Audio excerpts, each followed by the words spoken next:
What would make you second-guess getting married to the picture-perfect partner? My 32F fiancé's 31M is in one of the worst custody battles I've seen, and I don't know how to be supportive. I don't know how to put this into words, but I'm going to try my best. So bear with me. My fiancé and I have been together for 2 years, and we are getting married this October. He's the perfect partner. He does things for me I never have to ask or remind him. He just does it. He is always there for me and validates my emotions even over the smallest things. Like one time I hit a wild coyote, pulled over and cried for 45 minutes, and he just comforted me. Anyway, he has a child from a previous marriage. She is about 5 years old. She still lives in his home country with her mom. When we first started dating, it took quite a bit of time for him to tell me about them. About 4 months. I asked if he co-parented well with her. He said yes. Well, it turns out they do not, like at all. I have never been allowed to meet his daughter. We have tried, but his ex refuses. She's threatened me, threatened to kill my dogs, every name in the book she has called me. If she isn't getting her way, she will send back-to-back text messages.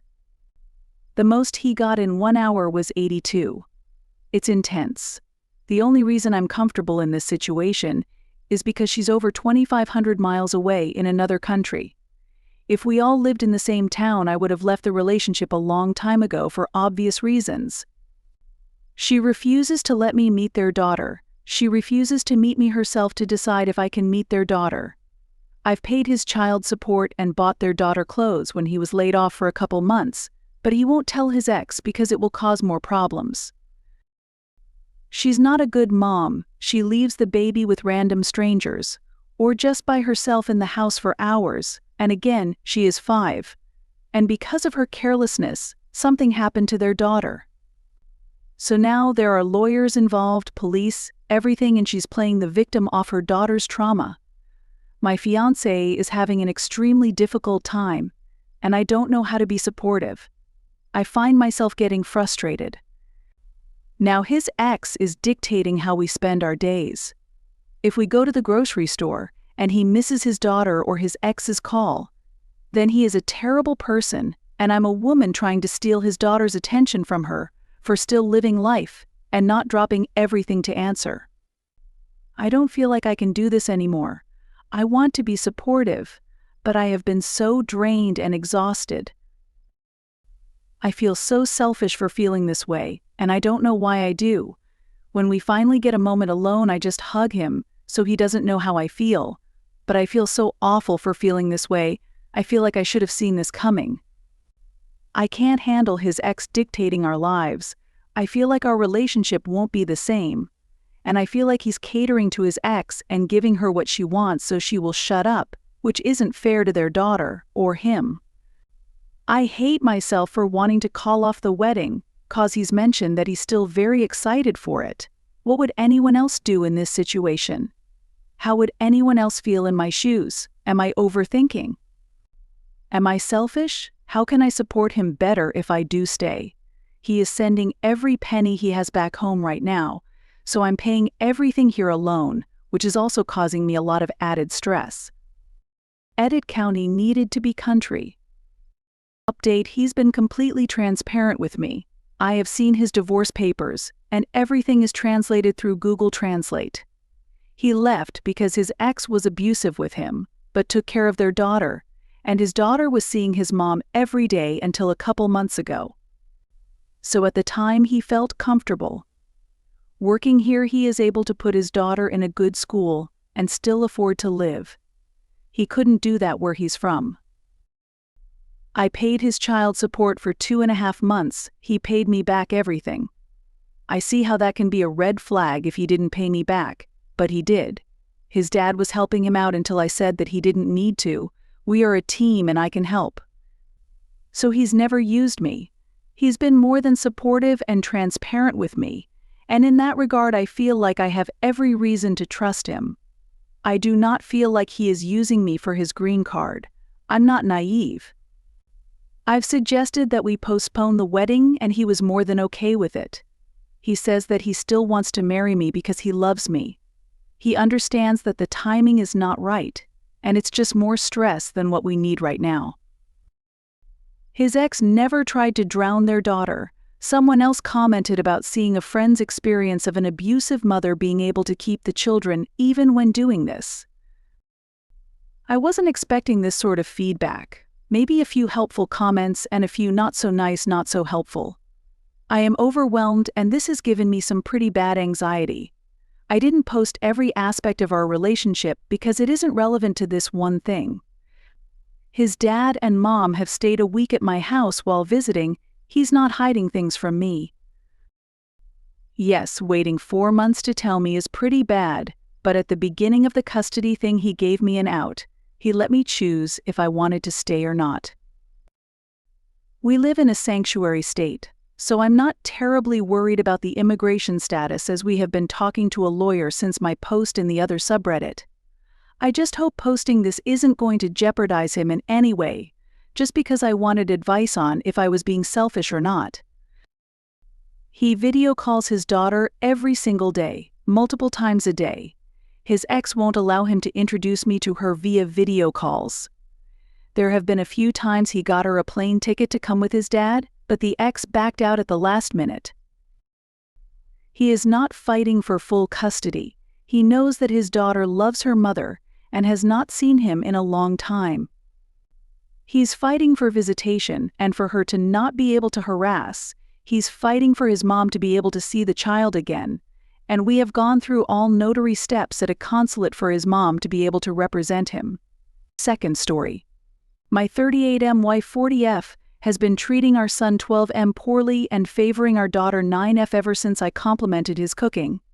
How should I handle this? My wife has always been the one to cook around the house, and as an Italian, it's one of the reasons I fell so hard for her.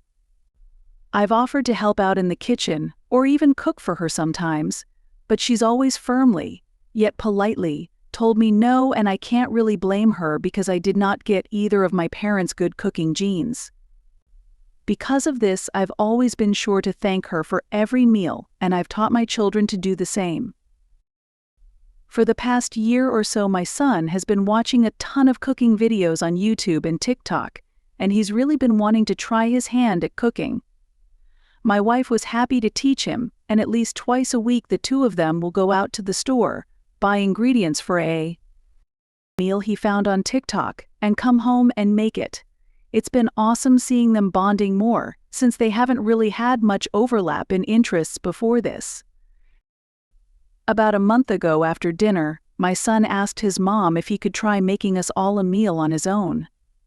I said it sounded like a great idea, and she hemmed and hawed for a little while before agreeing. So that Saturday she took him to the store to get his ingredients, and then he got to work. She supervised here and there, but he insisted that she didn't need to sew. Eventually she came to the living room and sat with my daughter, and I looking a little bit dejected, so I reassured her that I was sure he'll still want to cook with her. He just wanted to try it out on his own. That seemed to help out a little, but she still seemed a little off. When he finished and we all sat down to eat, I was honestly surprised at just how good he managed to do on his own. I feel bad saying it, but even after a year or so of cooking with his mother, I expected him to mess up more than he did. I wanted to encourage this interest of his, so I was sure to let him know while I was eating how good he did, and gently bring up the few mistakes he had made. I did it a lot more than I usually would with my wife's cooking, and in hindsight I can see that that's what started all of this. His sister, being his little sister, was not as supportive as I was, and quite rudely insulted his cooking. I was going to tell her to mind her manners and be thankful that he cooked for us when my wife made a sound and pushed her plate away, before agreeing and saying that it was too salty and overcooked. This took me aback, and I could tell my son took it hard too, as his mood visibly dropped.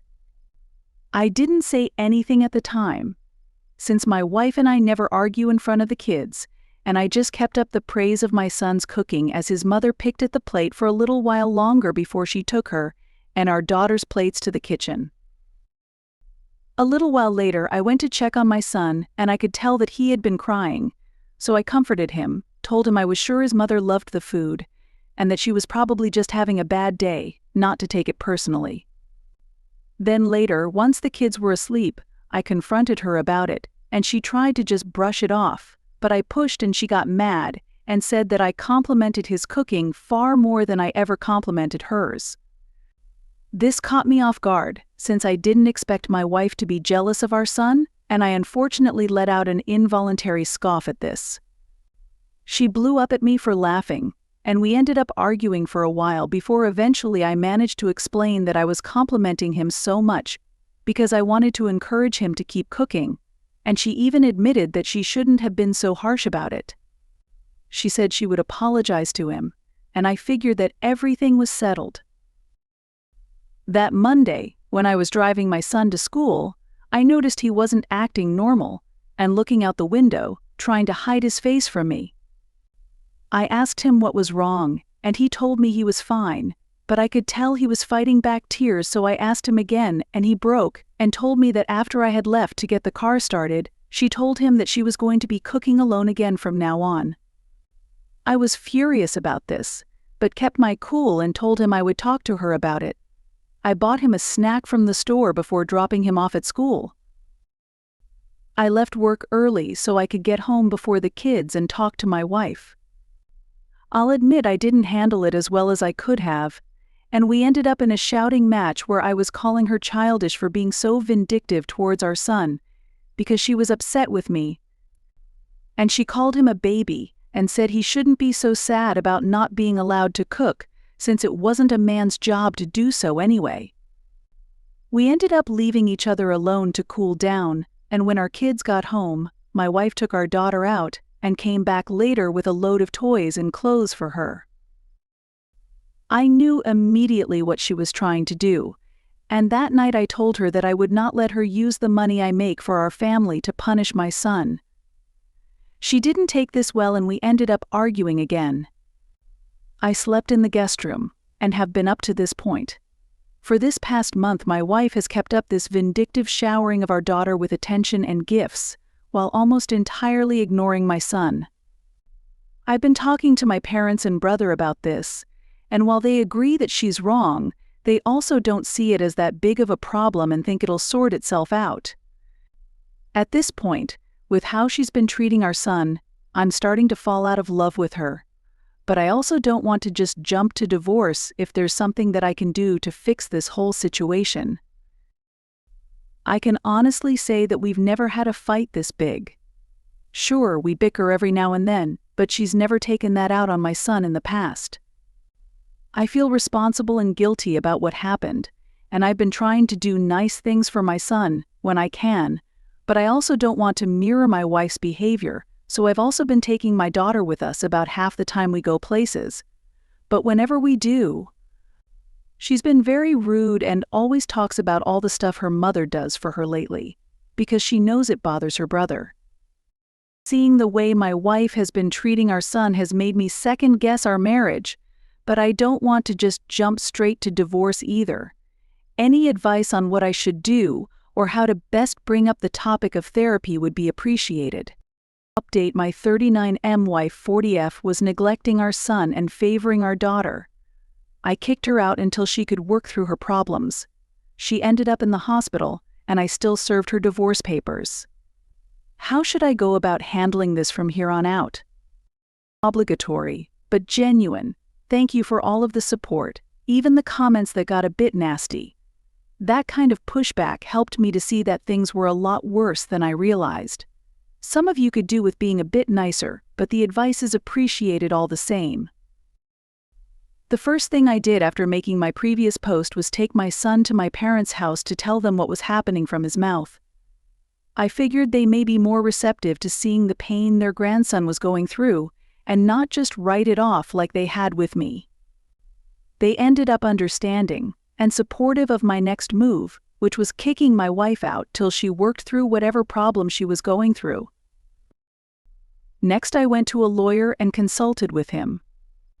He told me it would be best to have the papers ready to go, even if I wasn't sure I wanted the divorce yet, because it's better to get it done as quick as possible if I decided to go through with it, because in Canada you have to either separate for a year or prove abuse or adultery. I took the kids to my folks' house the next Saturday and came back with my mother. I let her talk with my wife first. Then when they were done, I told her that I needed her to leave the house until she sorted out whatever was causing her to act this way to our son. She, surprisingly, agreed to this. I'm guessing hearing things from my mother knocked some sense into her, as they were always quite close. I told her that my parents were willing to let her stay there during the time, because her parents lived too far away, or I could put her up in a nearby motel. I would also pay for her to see a therapist every week, which I told her was mandatory for fixing things. Our kids spent the night with my parents and we moved her out the next day. We both sat with the kids and told them what was happening. Our son understood, but our daughter didn't, and was quite upset, but eventually we calmed her down. Things went well for the first month or so. She went to all of the weekly appointments, and I met her for dinner a few nights a week with the kids, and she seemed to be treating our son properly again. I was really hopeful that she had been making progress.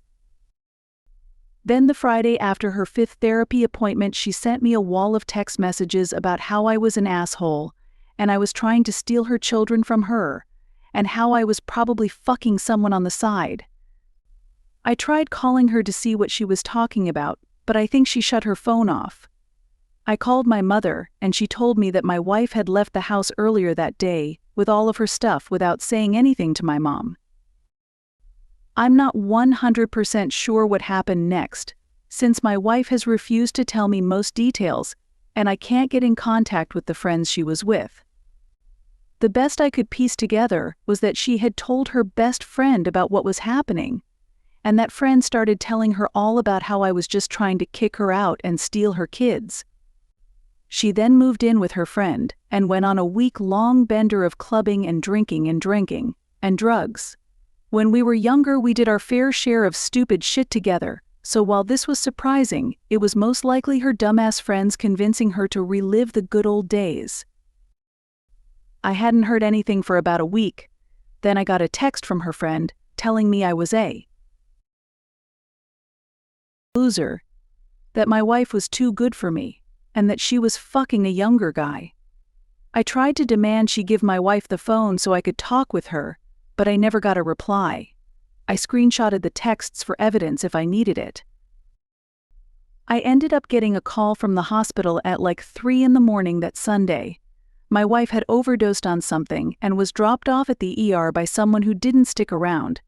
Since I was her emergency contact, they reached out to me. I called my mom to come watch the kids and headed over there. They managed to get her stabilized and were treating her. I stuck around for a few hours and she was in and out of consciousness, and when she wasn't very talkative. When she properly woke up, she started apologizing for everything, and that's when I found out the few details I know about her friend and the bender. I asked her if she had been fucking someone else like her friend said, and she didn't reply, which was as much of an answer as I needed.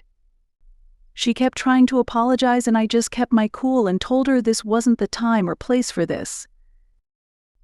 We ended up leaving at about 8 a.m. the next day. I got her back to my parents' place, got her into bed, and just before I left, I put the papers on the table beside the bed and told her that I expected her to sign them within a week, and that I had proof she cheated on me during her bender. I had told my parents I was planning on doing this on the phone, so I wasn't just dumping this drama on them without warning. The kids are both doing fine. They don't know anything of what happened with their mother or the divorce. All they know is that my wife is still moved out, and that she's busy getting better, so we're not going to be seeing her as much. I'll probably tell them in a couple weeks whenever school lets out for the summer so it doesn't affect their learning. Over the next couple weeks I've gotten countless calls from her, ranging from begging for a second chance to screaming at me that she hated me and was going to make my life hell, going back and forth every other day. I've also been getting vitriolic texts from her family and friends calling my all sorts of names and threatening me that if I don't drop the divorce I'll regret it, all of which have been screenshotted. My parents agree that divorce is for the best, but they're questioning my timing and wondering if I shouldn't have picked a better time to do this than when she was fresh out of the hospital. I'm 100% sure I want her out of my life, and I plan on going for full custody of my children as I don't want them around my wife if this behavior is what she's willing to stoop to. And while I do want it done as soon as possible, I'm wondering if I should take back the papers and tell her I've changed my mind, at least until she's a bit more stable.